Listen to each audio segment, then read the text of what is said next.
And I just wanted to belong and be and connect and love. That's what attracted me to Jesus, the love message. My pursuit of love took me to Christianity, and it took me past it. And most people would admit that one of the most powerful things about Christianity is not God, it's community. Welcome to Voices of Deconversion. We share the inspirational stories of deconversion told by former Christians who are now atheist or agnostic. Our stories remind us we're in it together. They encourage us as we discover who we are and help us to embrace who we become. Now here's Steve with today's guest.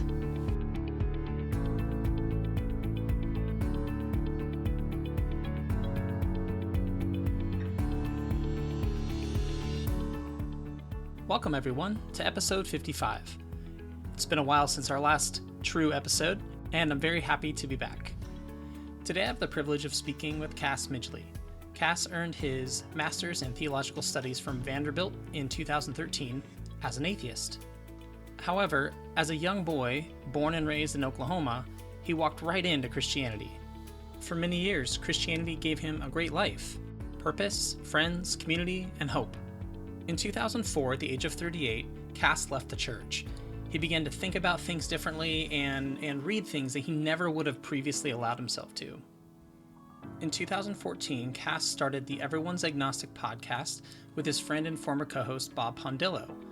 Back in 2014, I had been deconverted for about 9 years, which seems like a really long time, but there were some things I hadn't dealt with, and I was going through some difficult times. Specifically, I hadn't addressed some mental health issues, and I also did not have much of anything in the form of community, and I couldn't find many places where people were having conversations about their deconversions until I stumbled upon Everyone's Agnostic.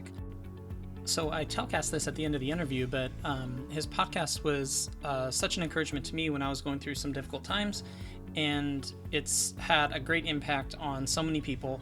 So I'm very grateful for the 4.5 years he's poured into his podcast. If you're not familiar with Cass or his podcast, he is very open and honest about his opinions, experiences, and his reflections on not just the deconversion experience, but just on, things in life. So he mixes it up a lot. We kind of bounce around and talk about some different topics today. So it's a unique interview, and I think you'll like that. So if you have not checked out his podcast, definitely do that after listening to this. Everyonesagnostic.com or anywhere you listen to podcasts. So without any further delay, here is my interview with Cass Midgley. All right, I'd like to welcome Cass Midgley of the Everyone's Agnostic podcast to the podcast today.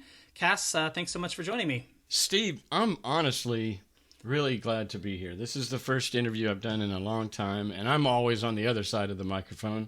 So I'm kind of excited about this. We'll see where this goes. That's awesome. Yeah, well, I've been a listener for a long time to your podcast, so cool. I'm excited to finally get to meet you. And yeah, I appreciate all the work that you've done over the years. So yeah.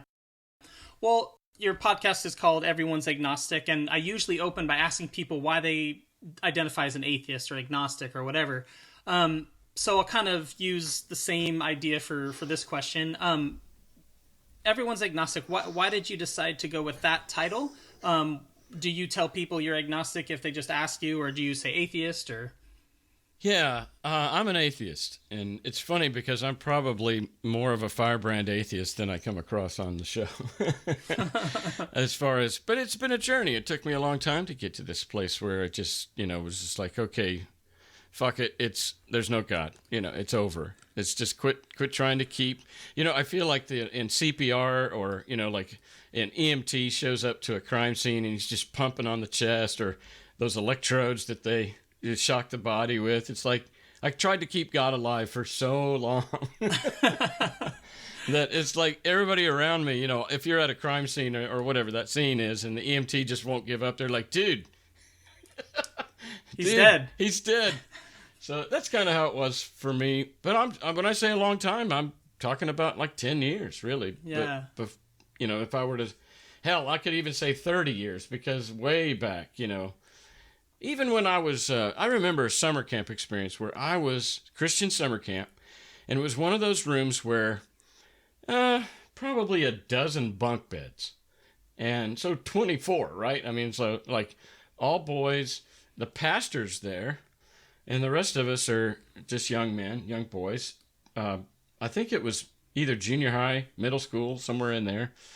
And I remember just lights out, laying, and we're all laying on our backs, looking up at the ceiling or the bunk atop you. Mm-hmm. And I was just full of questions for that pastor. And he was actually pretty good at fielding them, especially since I was just middle school. Yeah.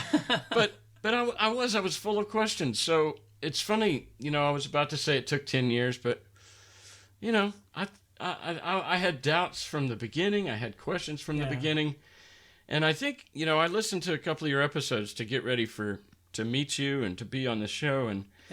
And I was just touched by, like, here you have a show, I have a show. There's tons of shows popping up right and left about this very thing.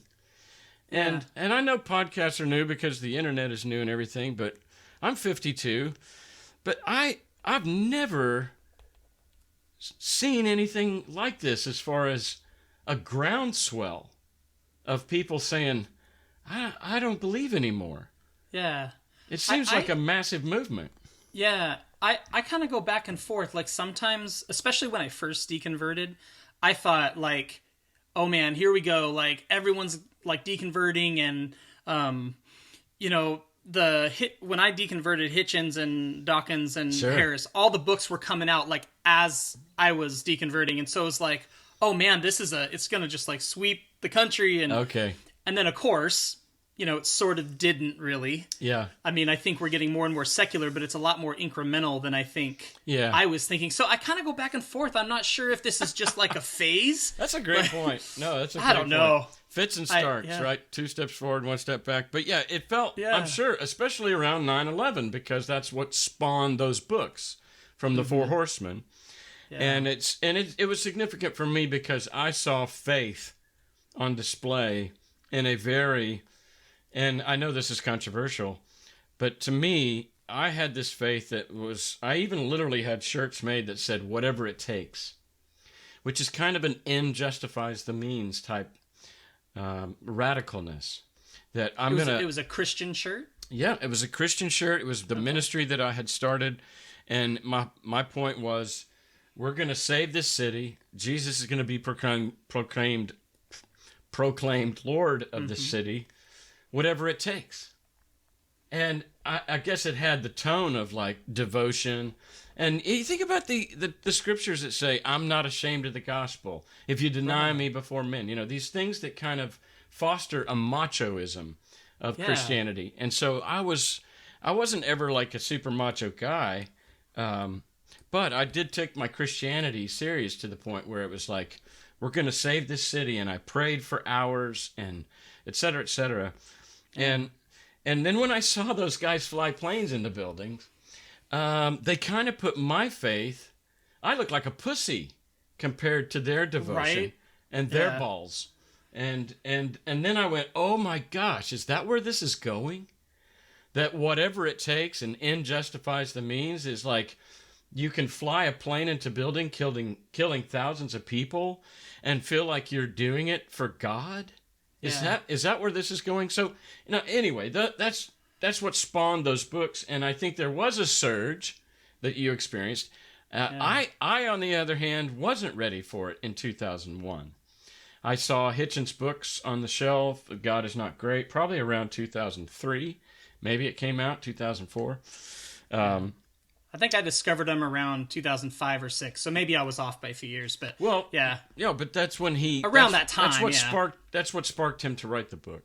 Yeah, was 9/11, and same with Harris but I was at a bookstore, saw the book cover, and I was too far in still, because God was my best friend. God died on a cross for me. How dare you say He's not great, and that He poisons everything? No, and I wasn't ready for that. That's how recent, So it began after that, and so the full.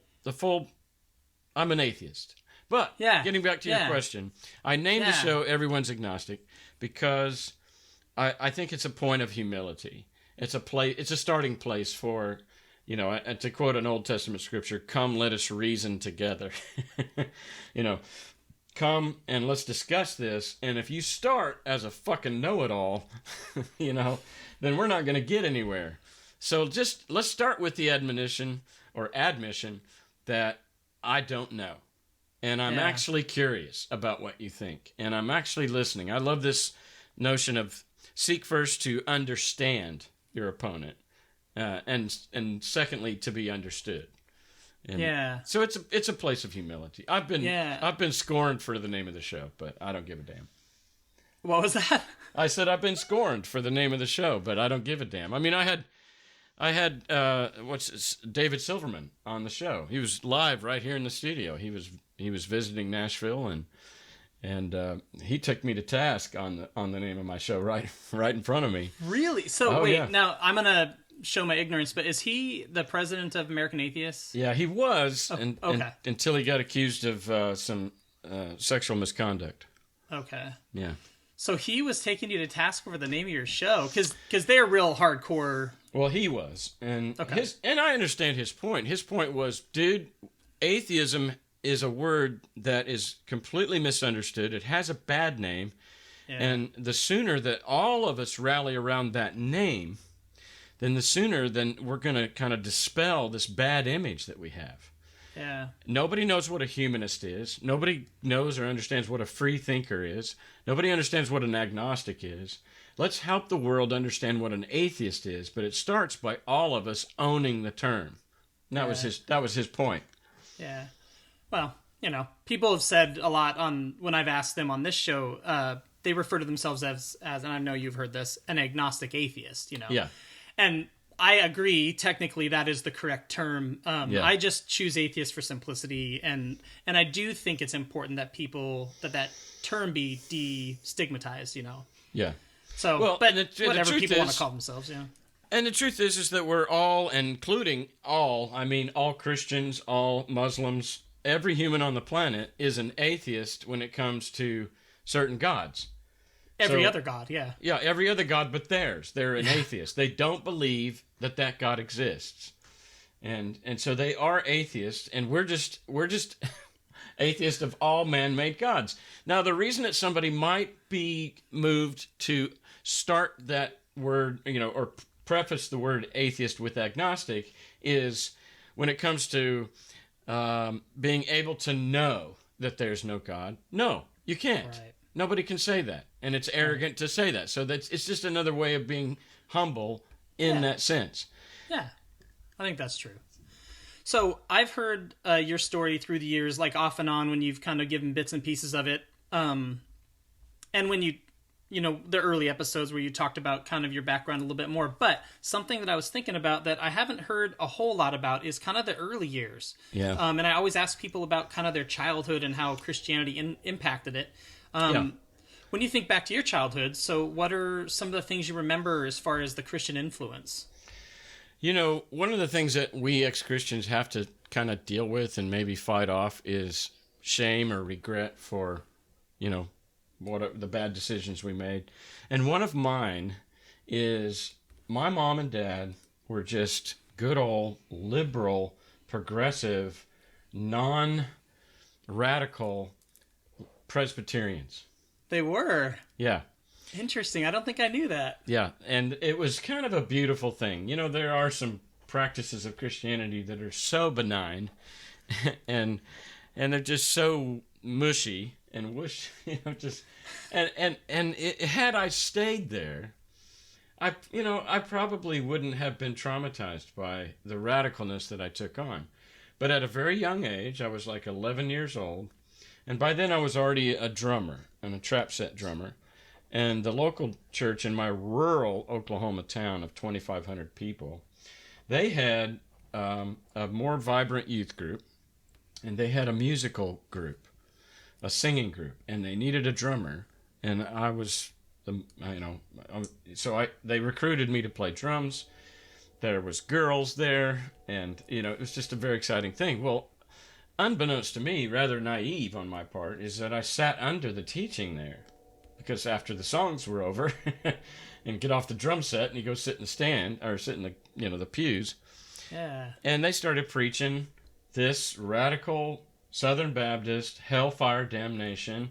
And here again, that machoism, that if you're not in, you're out. If it's just us and them. And if you're wishy-washy, then God will spit you out of his mouth, Revelation chapter 3. And so I'm sitting there going, oh my gosh, my mom and dad are ignorant and they're wishy-washy, and God's probably going to spit them out of their mouth. I'm 11 years old. Yeah, you're just absorbing what you're being told. Yeah. Right? And there's an authoritative figure up on the stage with a microphone, and he's charismatic. And anyway, I that's where I got pulled into a disgusting version of Christianity, and the rest is history until I finally got out. So when you started to learn these different things, were you coming home and talking to your parents about it, or were you just kind of internally wrestling? No. There's nothing about me that's internal. No, I mean, I have some internal things going on, but I wear it on my sleeve, and to the chagrin of my wife and children. Yeah. I'm absolutely shameless. I just think I'm kind of a Sarah Silverman when it comes to let's expand the talk-aboutable. There's just nothing off limits for me. So, and I'm just a zealot. I came home and just, Mom, Dad, and it wasn't like I was beseeching them to get saved, but I was unpacking a different gospel, than they were used to. And that just carried on. Another regret I have is that by the time I was a senior in high school, my mother, and this would be 1984, my mother had been listening to that radio show, the guy that did the rest of the story. I forget his name. Anyway, just a standard radio show in those days. And he had talked about this up-and-coming thing called computers. Oh, my God. And my mom heard this episode, and bless her heart, she's kind of she's just a simple woman. And she came to me and she said, Cass, you've got to go into computers because I heard on the radio that that's the way of the future. And I was kind of into, I to this day, I'm kind of a technical. I ended up getting into several fields of technology, and I'm even now I'm a Scrum Master, but for what but had I done that, I'd be a millionaire today, but instead, because working on computers had nothing to do with populating heaven and getting people saved. That was worldly, and it was a waste of time. The only thing that was a value of my time and energy was serving God. God, that's so frustrating, because that's what happened to me, like later on in life. But it just feel like it hijacks. It just hijacks a person's life. It totally did, and that I'm telling you, that's what I wrestle with as far as. Wow. And now that we know that there's only one life, or at least the evidence leans heavily towards there being no afterlife. Right. That this is it. God damn it. God damn it. I know. Half my life. And I'm a smart guy. How did I fall for this? And you know what? I was listening. That's what's tough. Yeah. I was listening to one of your most recent show, and I'm sorry I don't remember his name, but he was a doctor. He was a black man who'd written a book about Dov. Yeah, Dov. And it was a great show, and he was a sharp guy. And I've heard 1,000 of these stories, but I was just moved by how. I think at one point he said something along the lines of, "We wanted it to be true. We needed it to be true." And there is that confirmation bias that is really, really strong. That evidence can come along, but if it doesn't fit your paradigm, it just bounces right off your heart and mind, and you just got to guard yourself against anything that's contradictory to what you hold true and dear.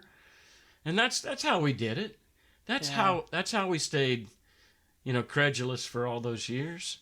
And it's tragic. It is tragic. Yeah. And I look back at things, time I wasted or decisions I made. Like, one of the things my wife and I did was we thought that this is not as common in the area I grew up in. It was very rare, but I guess maybe back east in the South it's more common, but people not using birth control. Yeah, that's us. You guys did that too? Yeah. I didn't remember that. No. Well, I haven't talked about it much. Yeah, well, we were like convinced, not just be fruitful and multiply, but there's like a verse in Malachi that talks about like the purpose of marriage is to, to have kids, and then there's all these different verses that we were using to kind of support that.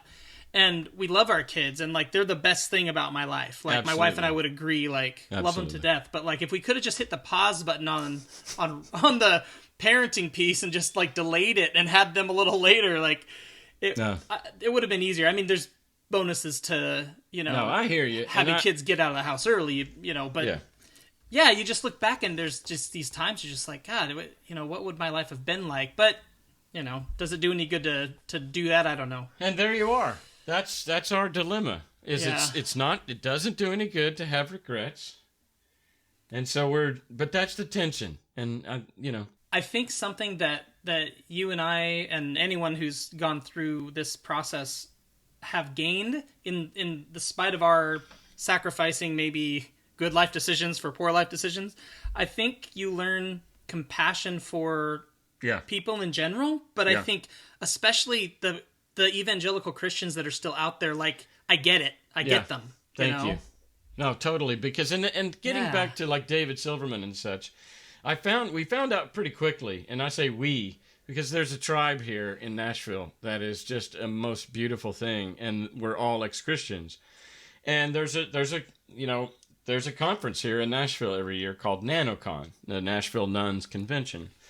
And I love those people, and and here's the thing though, is that there is a huge difference between a lifelong atheist and a deconvert. Huge.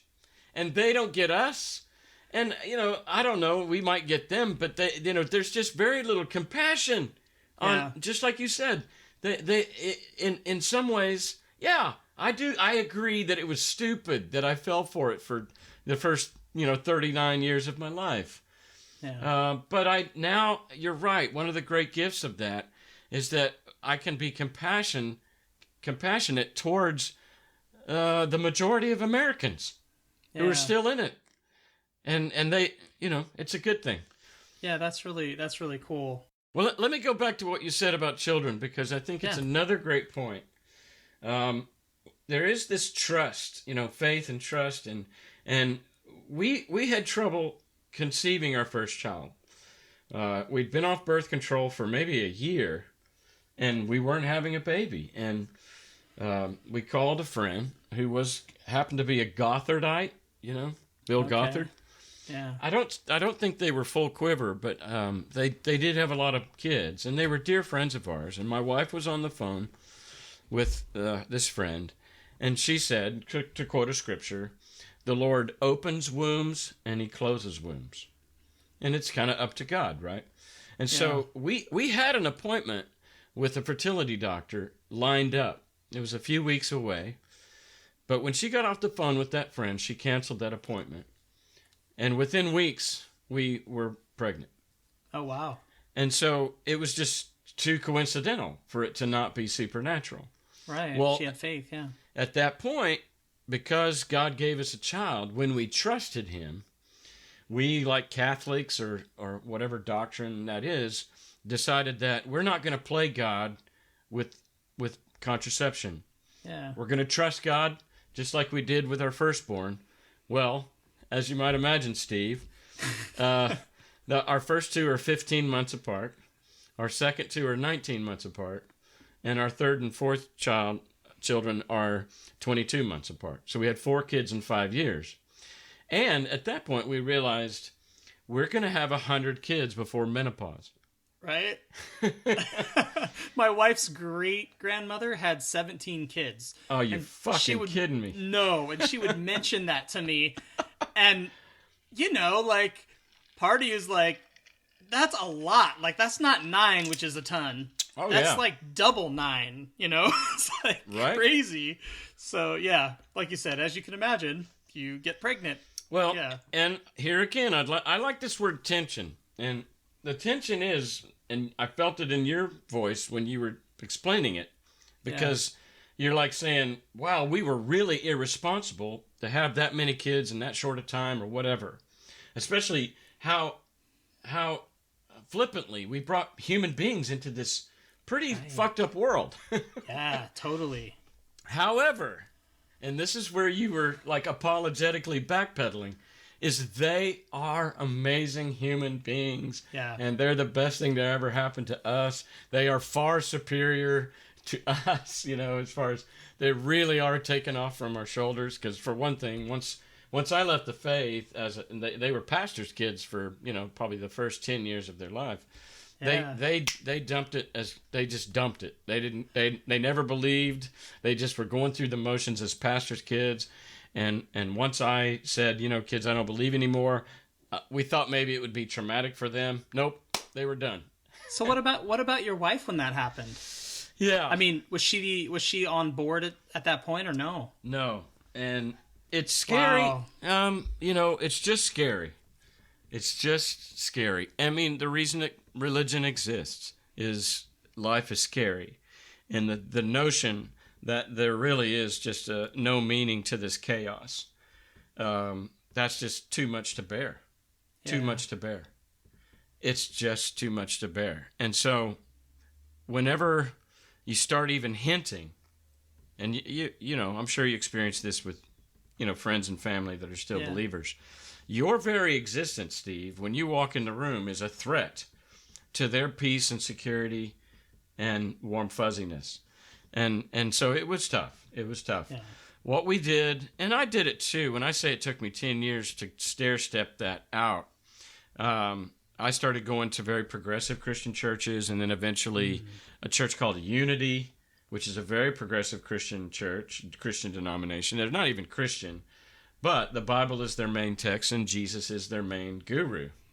But they are not saved by, from sin, etc. But it was just stair-step out. Yeah, very. Yeah. And then I went to Unitarian Universalist, and then I, just stopped going. But I still believed in kind of an Oprah-type God. Okay. And, and so I was going slowly. I thought I was going slowly, especially compared to how every other aspect of my life I do everything fast. And, my wife started reading some more progressive books and things, and she did eventually come along, but it was tense, and one of the difficult things is just trusting and giving space to each other to do it on your own. I mean, if there's one thing that we got, that we gained, not one thing, but one of the many great things that we gained by leaving the faith is personal agency. Is that I matter, and my thoughts matter, and my ideas matter, and my desires matter. And that was a new thing, and it's still something that my wife was walking into, especially as a woman. Yeah. And so we were trying to honor each other's space. And I'll be honest with you, to my shame, there was a point in which she wasn't moving as fast as I needed for her to. And it was scaring me because I was at that angry place of hating Christians and you have to be an idiot. And that's just projection of my own shame, Yeah. But it was at a place where it's like, I just didn't see myself being married to a Christian, and she wasn't moving fast enough. And so, to my shame, I gave some kind of a ultimatum, and that didn't go over well, and I don't recommend it. But we've been through some hard stuff, and then on top of that, I mean, ex-Christianity, that's huge. The bottom falls out. Secondly, menopause, empty nest, midlife crisis, identity crisis. The 50s are to go through all of this, it was a perfect storm for havoc. However, I can say now a little bit on at least I'm not on the other side of that. Like, I'm not in the clear. Yeah. But we have learned. I was 17, she was 15 when we met. And we were basically saved ourselves for each other. And now, that's 34 years later. It's incredible how much codependence there was. and we didn't really know. You were 15 and 16 when you guys met? Yeah, well, 17 and 15, yeah. And wow, and that's very similar to my wife and I. We met when I was like a sophomore, and she was like 2 years younger than me. Yeah. And then stayed friends, and Yeah. So I don't know. It's just in the God world, things are kind of mapped out. You just kind of walk right into a profile, and now that we're finally out, I mean, the arrested development that I have had to like catch up with. I think Steve, I think the Cass you're talking to today is probably about maybe 42, not 52, which is my chronological age. But there was a 17-year-old and a 22-year-old, version of myself that just was stopped in that era. Yeah. And I think and I attribute a lot of that to Christianity. And so a lot of the work has been at welcoming that scared 17-year-old into my 52-year-old body, and going through a lot of therapy and a lot of adulthood. There's 32 declarations of healthy adulthood by David Rico, and I recite them at least weekly, and they're helping me move into my maturation, and it's a hard work, but I'm loving it. I'm actually loving it because it feels good. Yeah, to finally be focusing on like yourself and caring for the self-care is a popular phrase nowadays. Self-soothing. Yeah. Okay, so there's a codependent thing right there. In that when I'm hurting, I would run to my wife and say, "Soothe me." Not literally say "soothe me," but right. that was my intent, because you exist to comfort me. So do your job and comfort me. Like, make it better. I'm upset. Make it better, yeah. And that is a great, that's one element of codependency that is lacking, is that we don't know how to self-soothe. And we're moving into a place, and I used to say this about God, that he doesn't need us, but he wants us. And that's where I'm moving into a place with my wife, is that I don't need her, but I want her. Yeah. And so if you have a symbol, and I'm holding up my hands for the radio audience, in an A shape, so you have the A shape, with the bar across the middle, you're leaning on each other and you're connected. And what I think we've tried to do is go to an H, to where we're freestanding, but there's still that bar across the middle that connects us. Yeah, you're connected, but you're freestanding. Yeah, that's cool. That's great. Yeah, it's I don't know, and I want to say, because I've had a lot of similar feelings of like that you're expressing, a lot of these feelings, and I want to just say, like, we're living in the deconvert world, the deconversion world, and like we're thinking about our experience, but there are so many people that have had other life altering. I'm not comparing our experience to other people's experience. I'm just trying to make a point, I guess. So there's other people who've gone through like really tough stuff, and they're they've made poor decisions without religion or with religion or whatever. Oh, yeah.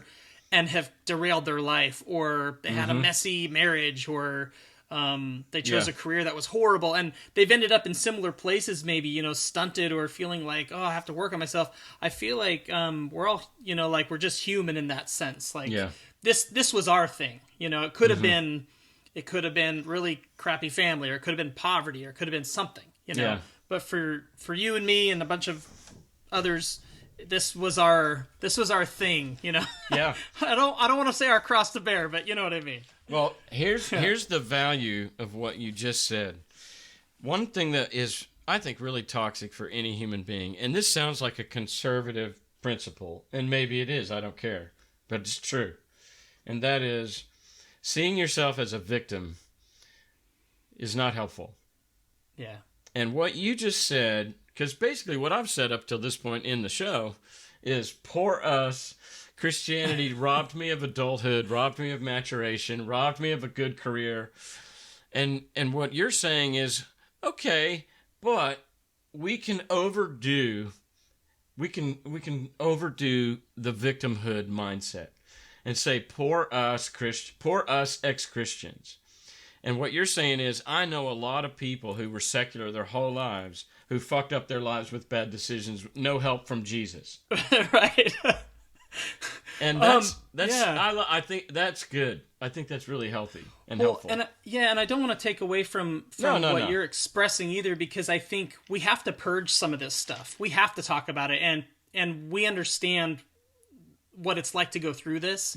So I think that's part of the process. So I don't want you to think that I'm trying to, I'm actually saying what you said was brilliant, and so I'm not pushing back at all. I think it was a great counterbalance. And maybe you've heard of some of these psychological experiments with a therapist or something, where they have you beat a pillow, or they give you a plastic bat and you beat a couch cushion, and there's that place where you do need to get this out. You do need to express your anger. However, when you're done, and they say go until you're done. When you're done, put the bat down, put the pillow away, and move the fuck on. Interesting. That's really funny. That's a good lesson, though. Yeah. I think that's true. I was actually also thinking, like, this is maybe a little different, but sometimes it's cyclical, or it's like, you know how they say people go in and out of the stages of grief? I kind of feel like it's similar for us. Like, we'll go, even though we're kind of out of the angry phase, like we might have an angry moment. Yeah, like sure. in regards to deconversion, get angry at Christians, and then it's like, oh, I'll be compassionate toward them, and then or get really depressed, or then get really regretful, and then be like, no, I learned some great lessons, and it just like keeps going in circles, Well, and there is a book that my wife and I are reading right now I think it's called The Grief Handbook. And it's like a 30-year-old book, but a friend and former guest of my show recommended it, and we're going through it together, and the book recommends that you go through it with other people. Community is a big deal in recovering from grief. And grief is almost always, referred to as the loss of a loved one. Some kind of loss, and the loss of the loved one's probably the top of the triangle, and then the loss of a dog or the loss of a job, and everything get down from there. But the loss of God is a big deal, and it's something that hasn't been talked about much. But losing God there is some grief there, and there is some work to be done. Yeah. And what the book gives you tips on how to move through the grief. And I'm not an expert on it, and I couldn't espouse any of it off the top of my head, but it's real. And I think for us to give ourselves a break and say, we're hurting, we're wounded, both and. It's both and. Like we're saying, don't be a victim, but also acknowledge that you're probably going to need to work this through within the context of a community, a loving, trusting, respectful, and mature community. So that's so funny. I just thought of, have you ever heard of Mortified? It's like a movement type thing. It's called Mortified. No. Okay, so it's a hilarious concept. It's on Netflix. You can also listen to their podcast. And basically, it's people reading from their like junior high school journals. Just ridiculous teenage angsty stuff. It's so funny. But so yes, I would recommend anybody to listen to that. I love it. It's great. It's hilarious. But one of the phrase that they say, their like catchphrase is, "We're freaks, we're fragile, and we survived." And I feel like that kind of works for our group of people, know? Yeah, we're freaks, we're fragile, and we survived. And it's ongoing, right? I guess Jesus freaks in this case. Yeah. Jesus freaks, we're DC fragile, talk. We survived. Right.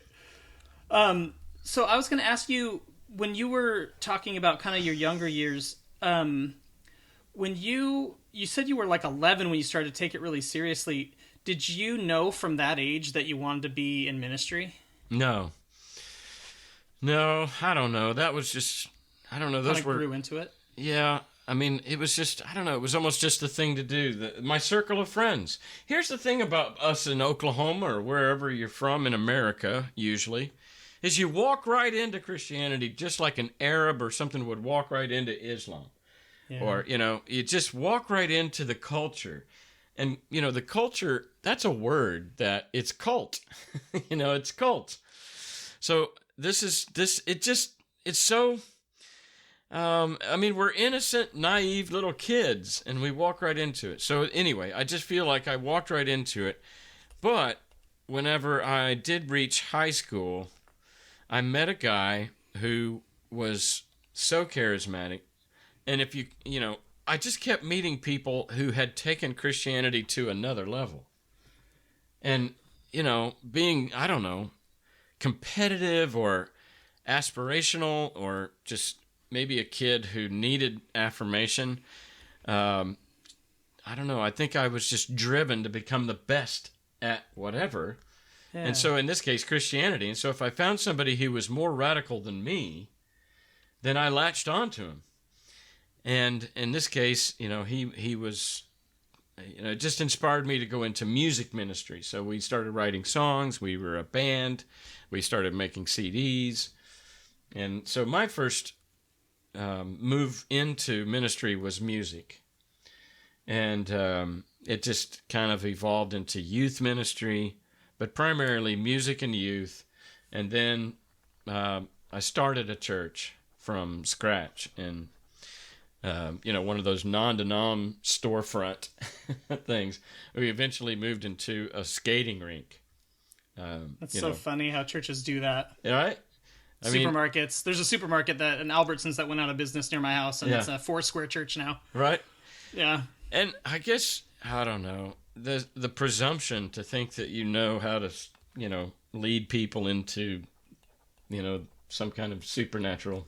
Yeah, but truth. you were, and think about the age you were, like you were in your teens, like your brain was still developing. By the time I started at church, I was in my 30s. Yeah. Yeah. But like getting into all this, we were, we were youth, you know, and so you met your wife when you were like, you guys were 15 and 17. Yeah. And kind of like, me and my wife, we became a couple when like we were both really on fire for God. Sure. Yeah. So that's kind of that's a huge foundation of your relationship. And then that becomes a problem later. Yeah. And I think, I don't know, in our case, here's the thing about patriarchy is it's the water we're swimming in sometimes. And I always thought of myself as progressive. I never liked the passages about Pauline's admonition to submit to your wife or submit to your husband, and all this hierarchy and I think I always had an attraction even to powerful women. I wasn't intimidated by powerful women. If you want to get real honest, I probably have sexual fantasies about being dominated by powerful women. but it was the water we were swimming in, and I was a very presumptuous, know-it-all, opinionated, charismatic, loudmouth, zealous, passionate, extrovert, narcissist. And so that's, I think to some degree, maybe, and I can't speak for her, but maybe there was a degree in which my wife was originally attracted to this wild guy because he's going places. Well, and you're exuding confidence. It's very confident, super, way too much confidence, but it is attractive to some degree. And so, especially if you're shy and insecure, and I can ride the coattails of this guy. And so I think there probably was a little bit of that going on in my wife.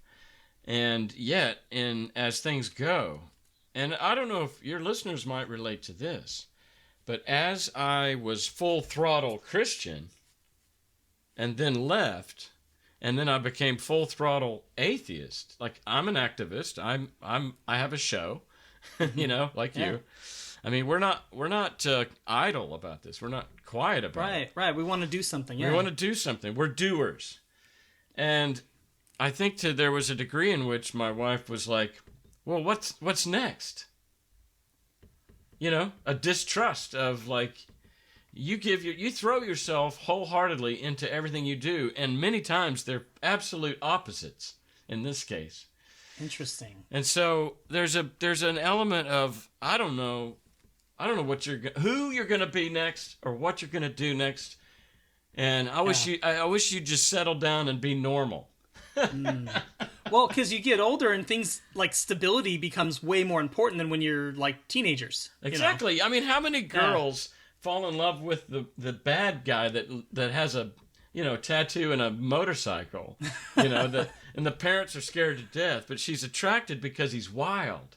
Yeah, so I think exciting, in my case, I was wild, but in a Christian way and in an aggressive way. Mm-hmm. I was a musician, and I don't know. I mean, it's just a mess, and I look back on this whole thing, and sometimes I don't know. So I want to talk about this term free thinker. Yeah. Because I was listening to your show with Dr. Evans. Yeah. And he said, well, I primarily identify as a free thinker. Well, the other night, actually it was last night, sometimes I wake up in the night in the middle of a dream, and it's kind of lucid at this point, and I'm conscientious of, like, I really want to remember this tomorrow because this is interesting. At least it seems at that time. And so I have, a voice recorder on my phone. So I just grab my phone and I talk into it. Oh, cool. And I say all this to say that when you're a free thinker, I mean, how free are you? And so if you don't mind, could I play? It's a 3.5 minute clip. Oh, sure. Yeah, that'd be hilarious. Okay. That'd be great. So I'm going to play. It was when you were like groggy and...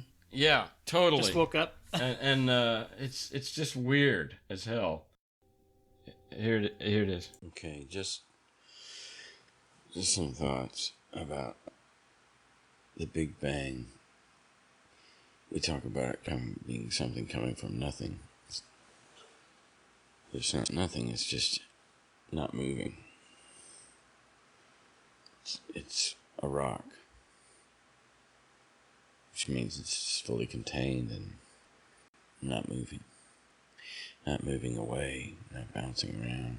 And so the explosion just sends us all in different directions, and all we've been trying to do ever since is get back to the rock, to unity, to connectivity. Everything we do, whether it's eating or sex or socializing, is wanting connectivity, not only because we're pack animals, because actually there's a tension in us that resists other people. I just think about the senses, eat and smell, that we're repulsed by the same smells that we're attracted to, and that there's a constant tension. The fight or flight brain says don't trust anyone, and that part of us that wants to go back to the Big Bang and to go back inside the womb and to be somehow connected and unified and solid with others again is equally, if not more, strong. That counters the fear. We want to be seen, and we're horrified at the thought of being seen. And so the schizoid, really, nature of man, is what keeps us bouncing like an atom inside itself. And there is no rest. Oh, and I know that there's others who have said this, and I could research it so that I don't sound like I'm espousing that I'm the only one. But instead of that, I'm just going to say I'm not the only one. And I'm just theorizing. And theories get thrown at us all the time, and just from people expressing how they feel. Like whoever wrote row your boat was theorizing that life is but a dream, and that gently floating downstream, provoked that theory in the passenger of that rowboat, gently flowing with the current, barely having to work, sliding along with no bumps and no noise even. It just reveals that all of this might not be really happening. Not that life is our dream, but what if our life is someone else's dream? That is really funny. Well, here's the thing, and that's what I mean by free thinking, is that I'm sure you saw The Matrix, right? Yeah. I mean, those kind of, every now and then, and you're not allowed to do this as a theist, you know? You're not allowed to, like, think outside the box. But I just, so what came up in that, in my, you know, I started out talking about the Big Bang. And that, you know, we were, at one time, we were all, like, just together. Yeah. And it just explodes and sends us all hurling out into space. And then, you know, billions of years goes by. And all we've been trying to do since is get back together. I actually think that's really profound. So I wake up and I share that. But here's the thing. I mean, like, I've always been amazed at this. And this is just weird. And we want to be in community. You know, hell is other people. Look, Descartes say that? Yeah. Hell is, yeah, I don't know. Hell is other people, and yet heaven is other people. Like, community is really one of the most enriching things that happens on earth, and it's the most hellish. And I have a love-hate relationship with everything. With myself, with my wife, with my children, with my car, with the weather, with my job, with my podcast. I mean, I have a love-hate. There's a tension that is constant. And I think about the atom and the neurons and everything just bouncing around and spiraling around, and it's restless. And there's never any rest. We never come together. We're always wanting to be together and wanting to be apart. And at one point, I don't know if it was so hard to hear, but I start talking about how I've always found it fascinating that as humans, we are drawn to the same smells that we're repulsed by. Let me give you some examples. I wrote some on the board back here. I was having trouble thinking of stuff. All right, so a mild skunk smell smells like coffee. Right? If you've ever, I mean, not skunk right up on you and sprayed on your skin, but if there's a skunk in the neighborhood, it smells like coffee. And coffee's one of the greatest smells in the world. Right. Onions smell like body odor. That one's true. And then the last one is hard-boiled eggs. You know, when somebody's making hard-boiled eggs, it smells like sulfur, it smells like farts. Yeah. Okay, here's my point, is that we want connection. You know, people have theorized before that men are trying to get back inside the womb, you know? And the reason that we're obsessed with breasts is because that was the last time that we were connected to another human being, because detachment happens once you're no longer nursing. That's when you begin to see yourself as a separate entity or being than your mother. Up till that point, you don't have any knowledge of yourself being a separate being than your mom. And so everything about the breasts and the vagina is just, and the reason that men are obsessed with it is that we want to get back to unity. That's just somebody else's theory. That's a theory.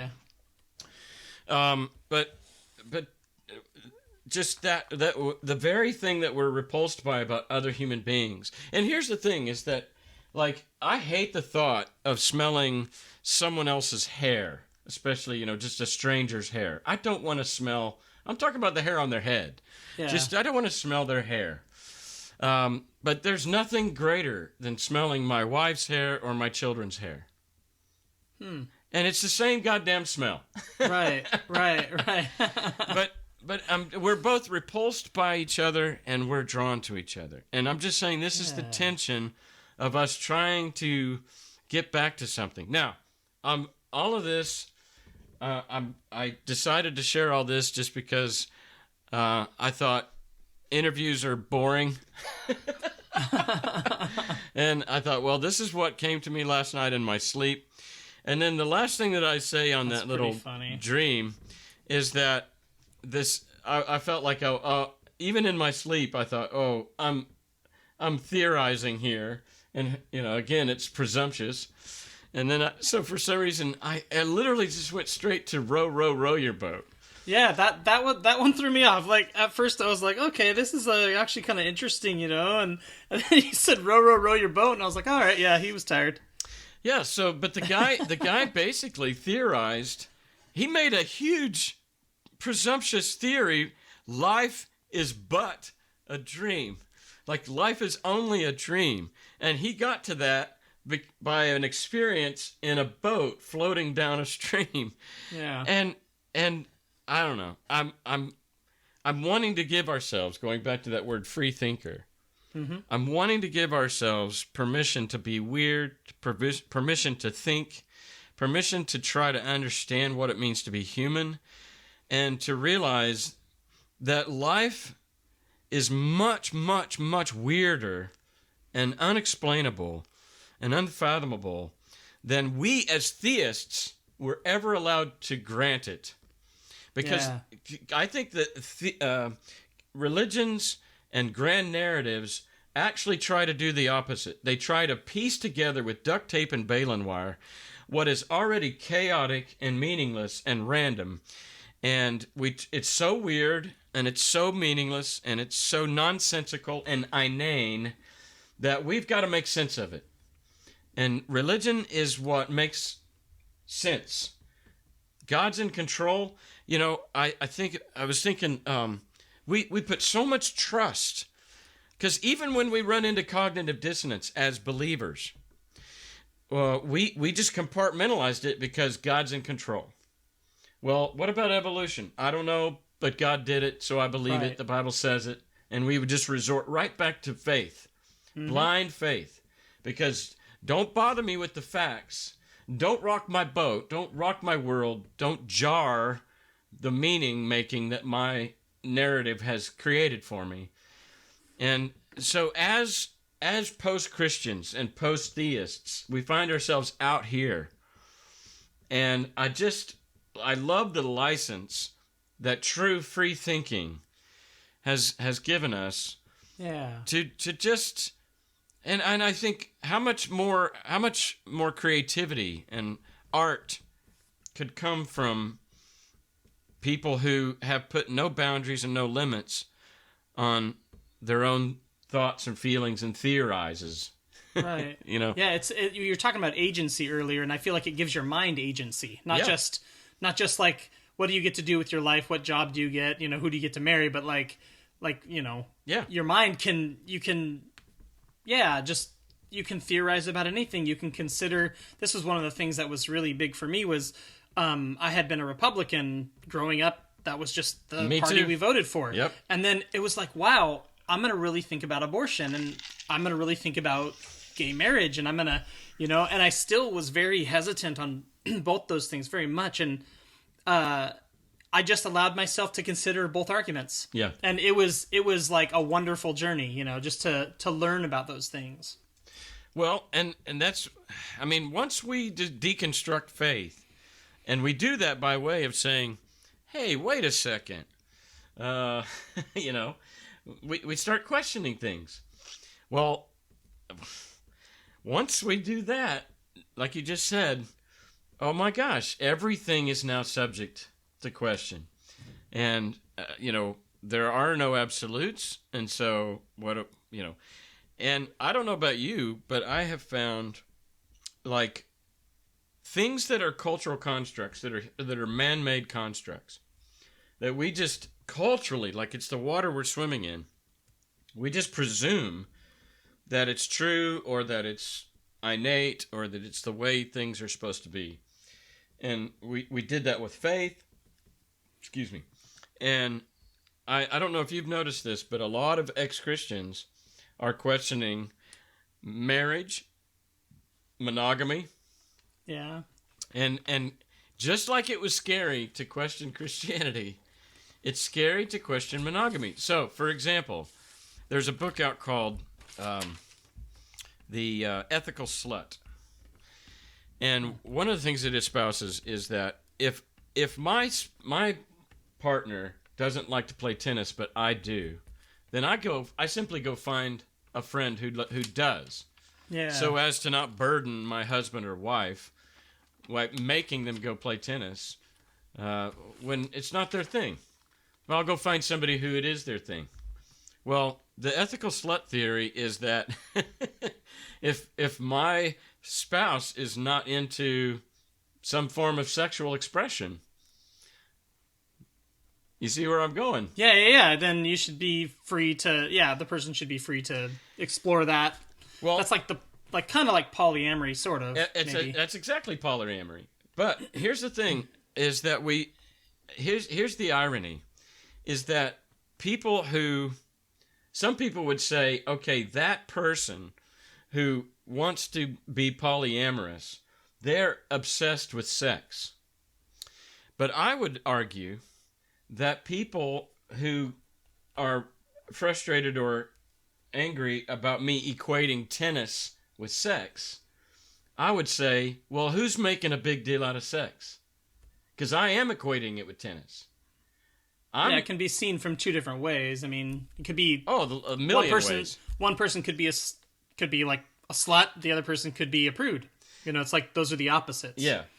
So it's not saying one or the other is necessarily the wrong one. It's just those are the But I'm just saying that I love the theory that that one of the things that I have had to do, especially since sex was a big part of my life and a big part of my shame within Christianity, is I've had to give myself permission to be me in especially in the way of my sexual expression. Yeah. And so if I think the slogan of Hustler sex shops is relax, it's just sex. And the emphasis that Christianity puts on sex is so sacred and just so elevated. You'd be hard pressed to find something that God is not more interested in than what goes on in the bedroom. Right. And it's just a big deal. And for those of us that are ex-Christians, and guess what? People, all kinds of our friends and family are going to die still believing in Jesus. All kinds of our friends and family are going to die still believing in monogamy, still believing that sex is a big deal. And I want to say, no judgment. You do you. Yeah. But for me, once I go down the path of questioning Christianity, it seems to have opened up Pandora's box to questioning everything. And this is what I mean by free thinking. This is what I mean by entering into a world that is not held together by anything. Yeah. You kind of have to go through that, like, just from scratch. Yeah. Yeah. It's like, because you came through this, it's like, well, if Christianity could be wrong, then I need to knock everything off the table and just start from the beginning. Yeah. Well, it very much feels that way. It does. Yeah. And I will say this as well, that I don't have time in my life to be the expert on all these things. And so I'm not going to explore evolution. I'm just going to trust the scientists. Yeah. I'm not going to explore climate change. I'm just going to trust the experts. But things that interest me and I feel like are within my grasp, I do want to do some research, and I want to get to the bottom of it for my sake. And in this case, it's sex, and it's why did humans create faith and religion? I'm still fascinated with that. I got a master's in theological studies from Vanderbilt Divinity as an atheist because I was still intrigued by this propensity for humans to be meaning-making, storytelling, pattern-seeking creatures. That's kind of cool. I almost did. I almost went on to get my master's, but I was so depressed and so burnt out by the time I got my bachelor's degree. I was just done, and I just had to go get a job. But that's something that always was so fascinating to me, and I wanted to, because religion's interesting. I mean, if you come at it from a secular perspective, it's really fascinating to me. Oh, hell yeah. Yeah, so that's cool. Well, and going back to what we said in the first hour about shaming ourselves for ever having believed, how stupid were we, how gullible were we. And I just want to reiterate, especially in this context of open thinking that I just kind of unpacked. We were not idiots. We were not stupid for believing.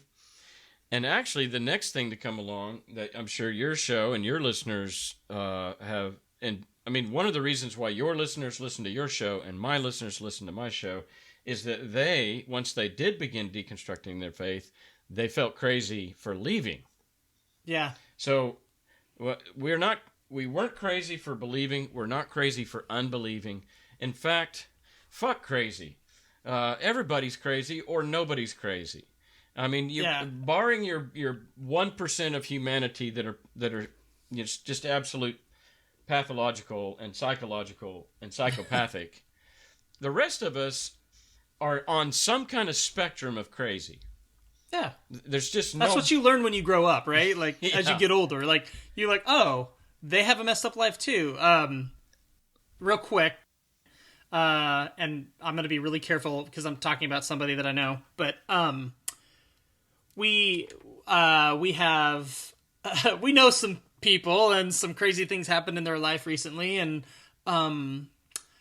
my wife had always really admired this certain person, and after all this stuff happened was like, wow, I always thought so and so like had it all together, was just like on top of their game, you know.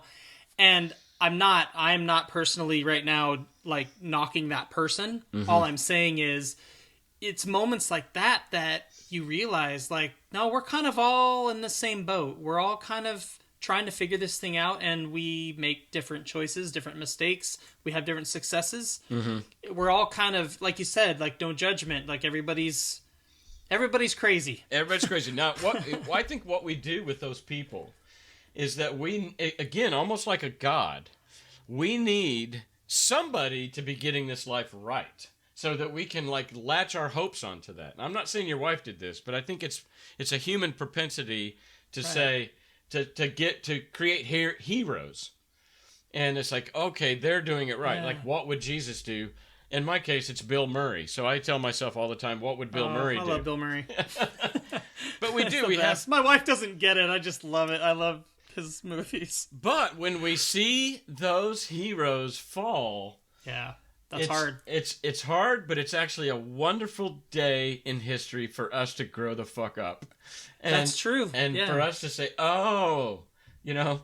And then the next thing that hits you is that it's okay to be me, because you've been on a treadmill to be Bill Murray, or you've been on a treadmill to be Jesus.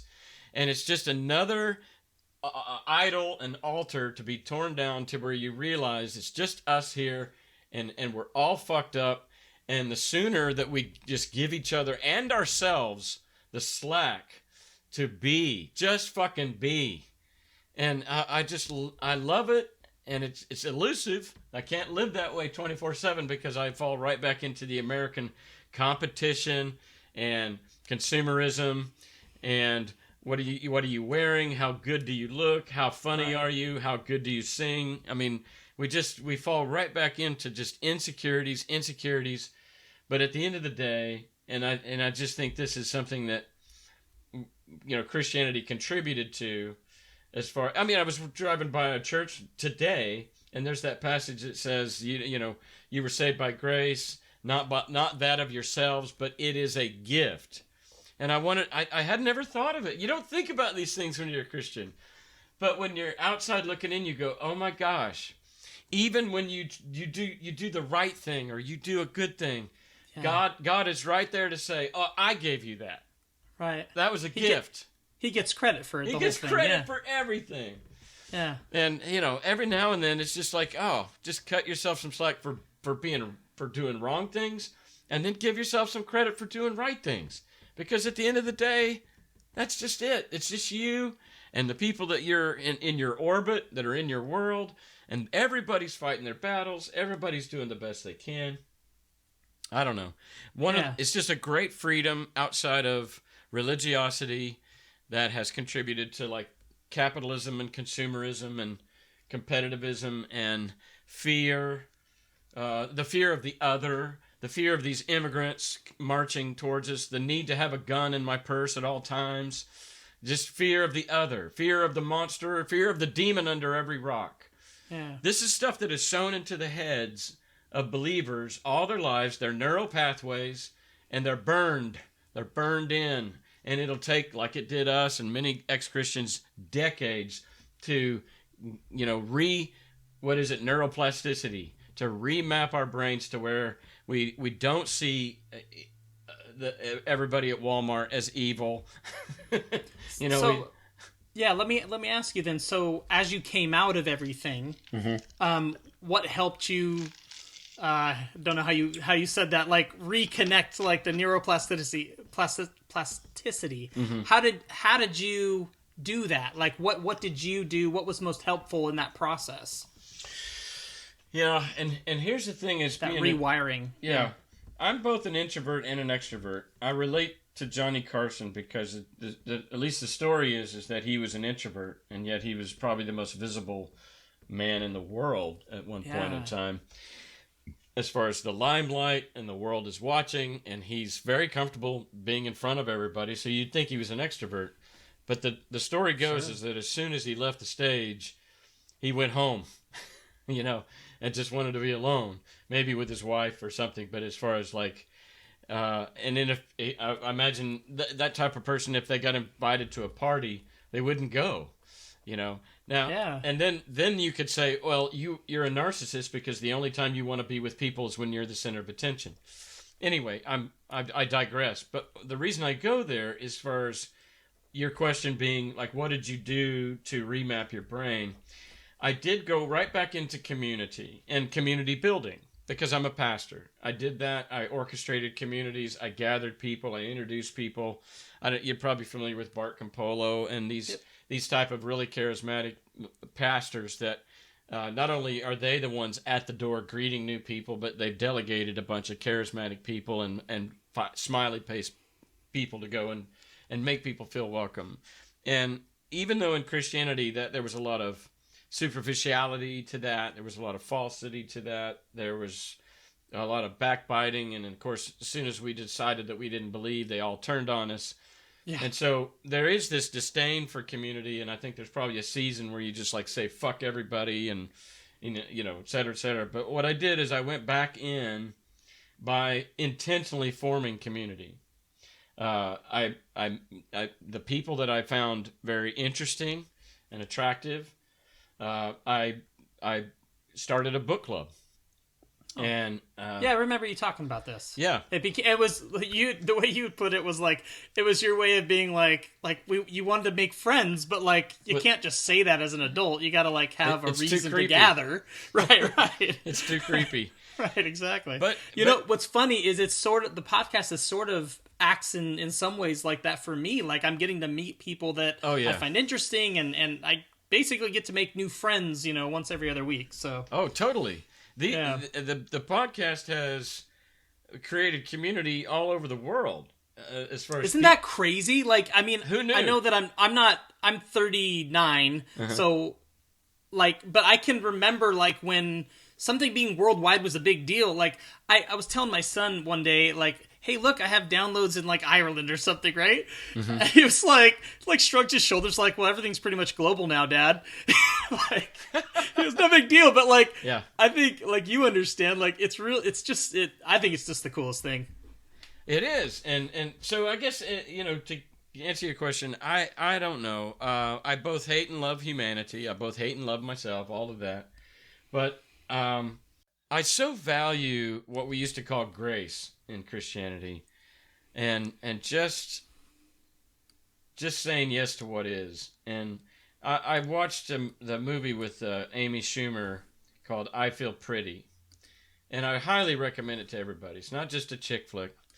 And the conceit is silly. The premise is silly. She bumps her head, and she goes from not liking her body and feeling ugly to where somehow her brain is messed up, and she sees herself as like skinny as Barbie, hot as a model, and all her friends, like she even walks up to her friends and she says, "It's me," like she's assuming that they won't recognize her because she's so different. Yeah. And of course she's not different, but it's how she sees herself. And then she bumps her head near the end of the movie and she snaps back into reality. But the takeaway is she says, "I did all of that." And that being like, I made a relationship with a good man. I got a job that I never thought I was worthy of. She did great things, not because she was different, but because she saw herself as different.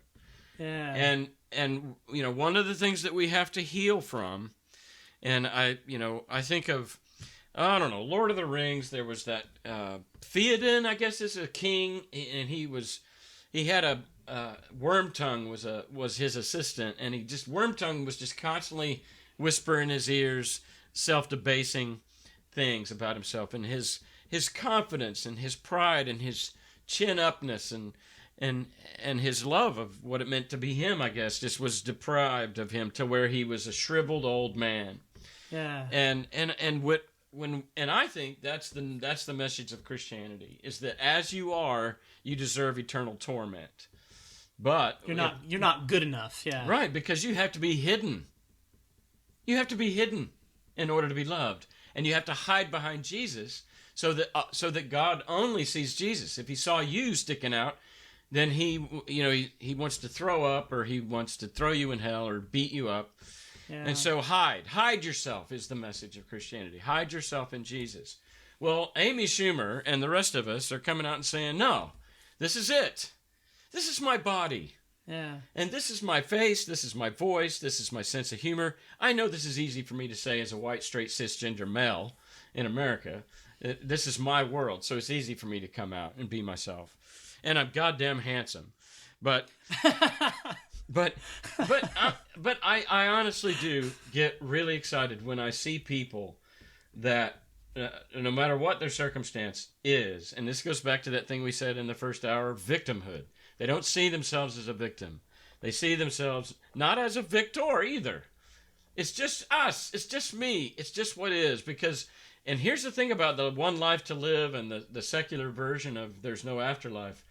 We didn't ask for any of this. We didn't ask for this body. We didn't ask for the parents that we got. We didn't ask to be born in Oklahoma versus China. None of this was ours volitionally. It just is how we showed up. Yeah. And we can whine and complain and be sad and depressed, or we can say, fuck it, this is it. Yeah. I often use this metaphor of when I was a kid in grade school, I used to think that principal was like a big deal. And I was afraid to take the toilet paper off the roll and throw it across the bathroom because I would get into the principal's office, only to find out as an adult and a peer, getting to know that same guy, that he was a fuck up just like me. He was a wild guy just like me. He was a beer drinker just like me. And had I known as a little kid that all of this hierarchy and fear was a myth, it was a bluff. Yeah. All of this. Yeah. What if all of this is a bluff? Merrily, merrily, merrily, life is but a dream. And we make a big deal out of it because God, or we make a big deal out of it because of Bill Murray or whoever you want to be, right. As opposed to just saying, oh my gosh, this is it. And I don't know. I'm trying to grasp that. No, I actually think what you're saying, oftentimes as atheists or humanists, we try to find, we feel like we're negative, like we're not theists, we're atheists, mm-hmm. We're not religious, we're not spiritual, not this, not that. But I feel like what you're talking about is the positive side of atheism, the thing that atheism or humanism or secularism can offer the world, mm-hmm. that religion can't. Yeah. what you're saying, what we're saying is you're good enough the way you are. The way you came into this world, whether you came in disadvantaged or crippled or into poverty or into, a rich family, like, you're good as a human being just that way. Mm-hmm. And sure, we all have things to work on and we all have things to learn, but like, absolutely, those are just like twists and turns of life. They're not good decisions, and like, they're not evil and good. You know what I mean? Like, it's not sin versus holy. It's like, right. Yeah, I feel like that's a positive thing that secular people have to offer the world. Like, yeah, I just think that's really nice to have that in our back pocket, Yeah. Like, my wife used to say about our kids, like, she was really happy to not have to tell them, because we deconverted when the kids were like 3 and 4 years old, so they don't remember the prayers at night, nothing, Yeah. And she always says, like, she was so happy that we didn't have to look them in the eye and be like, well, because you're a sinner, God will punish you and you'll go to hell. And like, these children, these little kids, like, how can you look into their perfect faces? Yeah. Like, to me, there's nothing like that epitomizes like just beauty and perfection as like a child, just the innocence, the curiosity, everything. Yeah. Looking into the face of something near perfect and saying, you deserve eternal torment. Yeah. Yeah. You're so bad. Yeah. You're coming into the age of accountability. Yeah, and not that any Christian would do that, but well, I mean, that's essentially the takeaway at the end of the day, Oh, that's the talk they've eventually got to have, though. Yeah. It sucks. It sucks. I'm glad you got out of that. I don't know, I can't even remember, but I never was a big emphasis on hell. But I want to close with this, and I think that that story in the Garden of Eden, you made me think of it as far as that temptation to make everything good or evil. I mean, honestly, and I'll just go to say that this Jewish story, it's not a Christian story. It's a Jewish story. And it's a damn good one, because if you eat of the tree of knowledge of good and evil, and you put on the lens of binary thinking, that everything that you do is either good or bad. Yeah.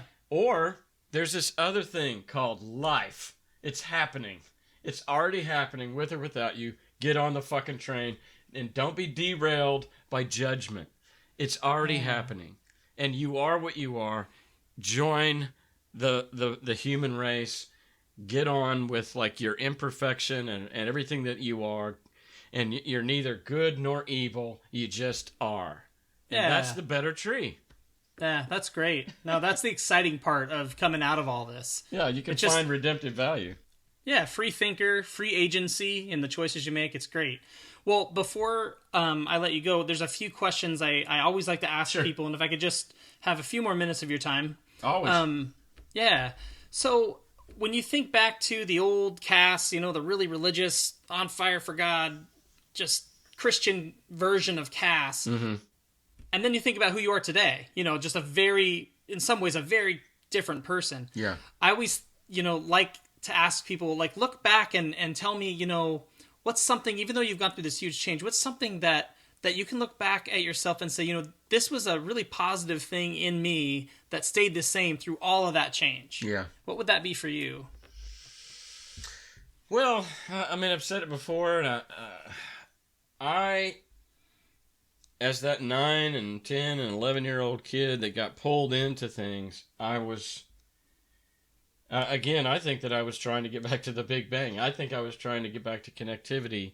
I never, as a kid, I know I don't know who first said it. I hope it wasn't Michael Jackson, because it's kind of tainted if so, but I'm a lover, not a fighter. I just never cared about competition, and just never cared about King of the Hill. And of course, on the playground, I remember all of it. The playground was all about, who's top. And I just wanted to belong and be and connect and love. And that's what attracted me to Jesus. Just the love message. And I've said many times before is that my pursuit of love took me to Christianity, and it took me past it. And so, maybe just that guy that that wants to be loved and wants to love and wants to be involved and somehow connecting. I mean, we've said, and most people would admit, that one of the most powerful things about Christianity is not God, it's community. Yeah. Because, I think God doesn't exist. So what did exist? What the hell was going on that was so powerful? Well, Yeah. I think it was community. And so I still want to be in community and create community. That's great. I love that answer. So, the listeners to your podcast and listeners to my podcast, a lot of them have recently deconverted from Christianity. Mm-hmm. What encouragement, if you could, you've said so much on all of your different episodes and all the different shows, but if you could just give one piece of encouragement or one piece of guidance to that person who's listening right now, what would that be? The person who's just come through deconversion, they're just on the other side, and it's really hard for them, and they're just starting that big transition. Yeah. Well, I'm just personally what helped me a lot, and it's just kind of right there for the taking, and that's YouTube. I just binged on, and not just the Four Horsemen. I would recommend a video, and I think it's available for free, but if not, I don't know. But Letting Go of God by Julia Sweeney. Oh, yeah. She's a comedian off Saturday Night Live, and she was, it was Catholicism, but yet it was devout, and she kind of went on this, eat, pray, love journey to find God in Eastern religions, and she was just clinging, again, like trying to resuscitate God as a CPR. And she ends up with this one story where she's sitting on her front porch in a rocking chair, and it just kind of hits her, and she says goodbye to God. And we know now that that's kind of silly in that you're saying goodbye to that which doesn't exist, but up till then, everybody's perception is their reality. So God did exist, and just let him go. And Bill Burr's video where he uses the curling metaphor. Curling is that weird sport in the Olympics, Winter Olympics, where the ice thing. Then you got guys with brooms, and you just push it off. And that's the way he described what he did with his faith. Is he just pushed it off, and he said, and on the third day, rose again, and it just disappears, fades away. And to hear how other people did, sometimes in comedic context, what could easily be called the hardest thing emotionally that you're ever going to do, is, at least depending upon how much gravitas, you gave the Godhead in your heart and mind, because in many ways God, the scriptures tell us to love him more than our family. In fact, if you don't hate your mother and father, for my sake, you're not worthy of my kingdom. So whatever attachment you feel like would be the highest on earth, God demands that of you. And so if you actually heeded that kind of Christianity and that you gave it all your heart, soul, mind, and strength. Yeah. So when you put that guy in the grave, when you let go of that, it's a big deal. And so just hearing other people's stories on the podcast, on YouTube's, and you can, not feel so crazy. And that's cool. Not feel alone in your pain. That's great.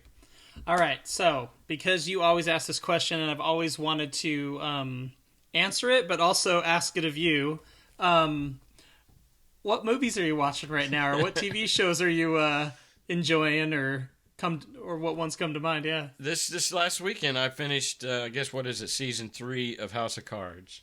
All right. I binged it. There's 8 episodes and they're an hour each, and I did it all in a weekend. At one point I fell asleep watching it, so I had to, because I was trying to stay up all night and watch it. Yeah, I got through a few seasons of that, but I'm not sure. I just stopped watching it for some reason. Yeah. I don't know. I just got into some other show, but okay. Well, So I'll House tell you of what Cards. I loved about it. It was the power struggle. It was the. I think I think power is a big deal to humans, but I think it's a cowardly thing.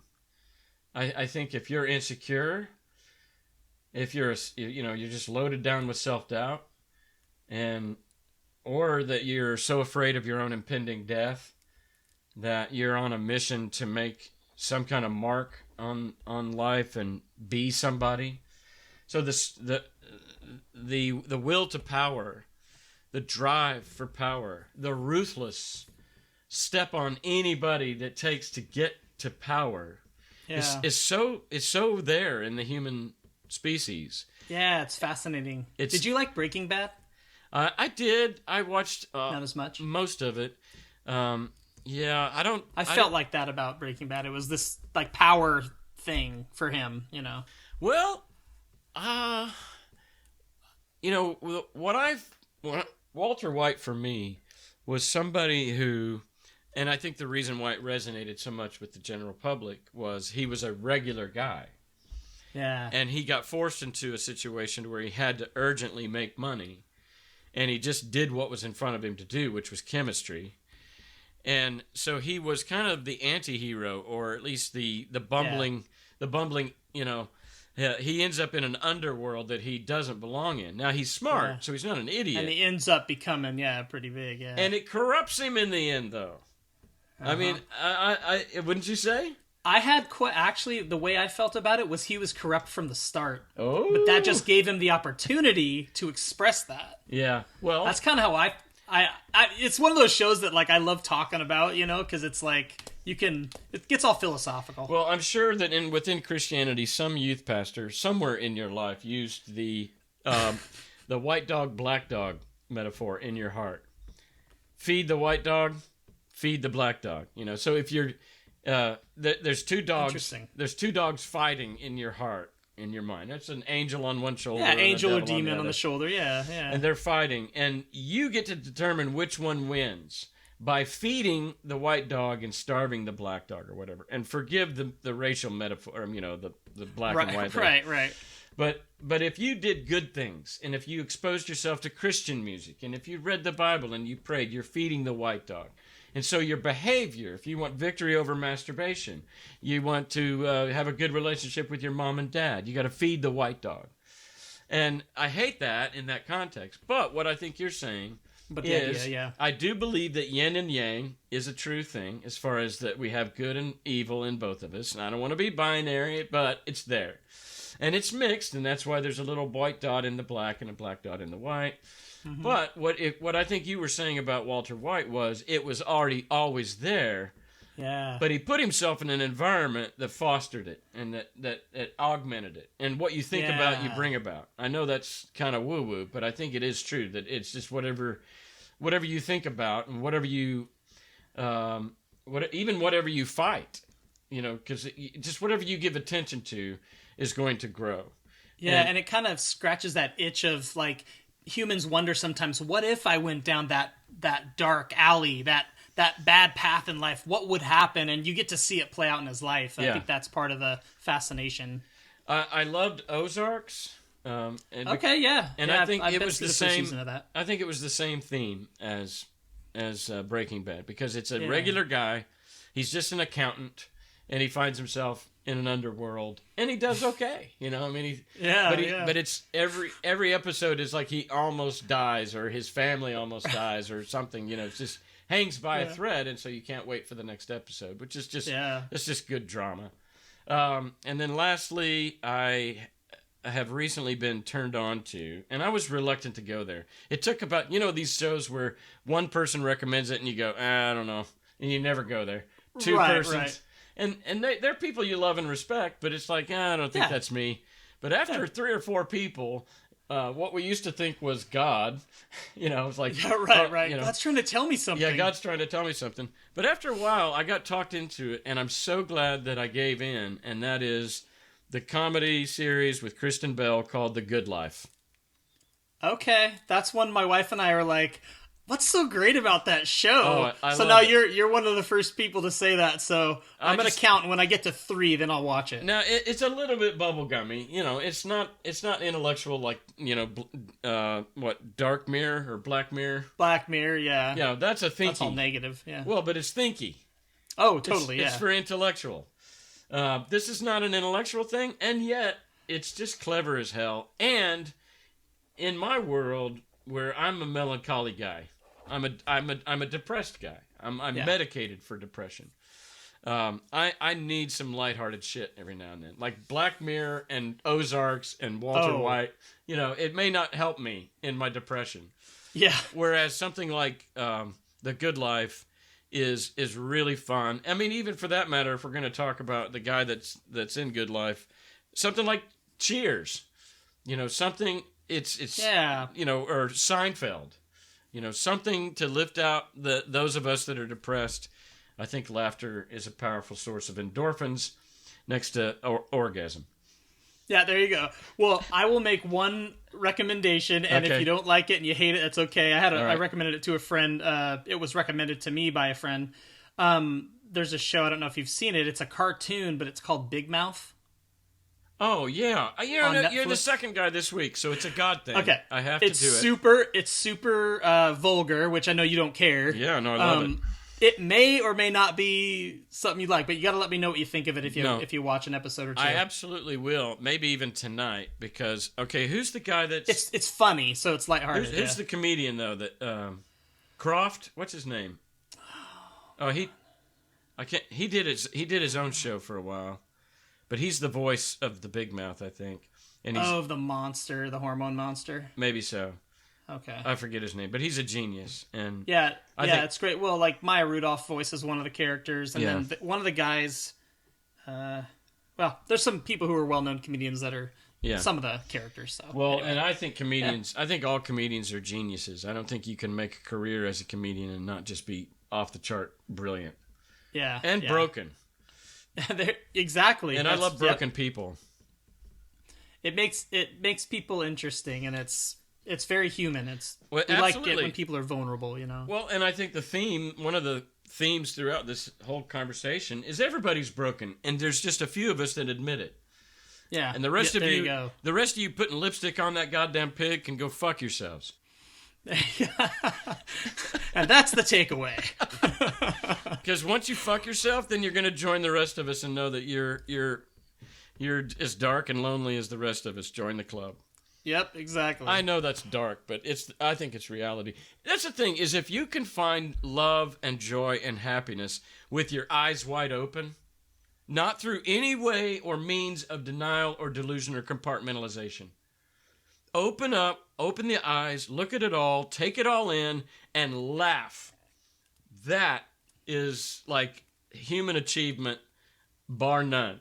Super cathartic, and it helps. Well, That's thanks, awesome. man. This has been really fun. Well, I know I'll recommend that my listeners check out your podcast, Everyone's Agnostic. You can find it on iTunes and anywhere you listen to podcasts. If they want to get in touch with you, how can they do that? Midgley.cass@gmail, midgley.cass@gmail. Maybe more memorable is just Everyone's Agnostic @gmail.com. And I finally have, after 4.5 years of being on the air, I finally have a helper who's helping me book guests. She's the one that contacted you. And I feel like a Hollywood movie star. I've never had somebody that, this whole thing where I'll have cool. your people contact my people. That kind of snobbery. Right. I now have a people. Yeah, I'd be like, contact my person. Yeah.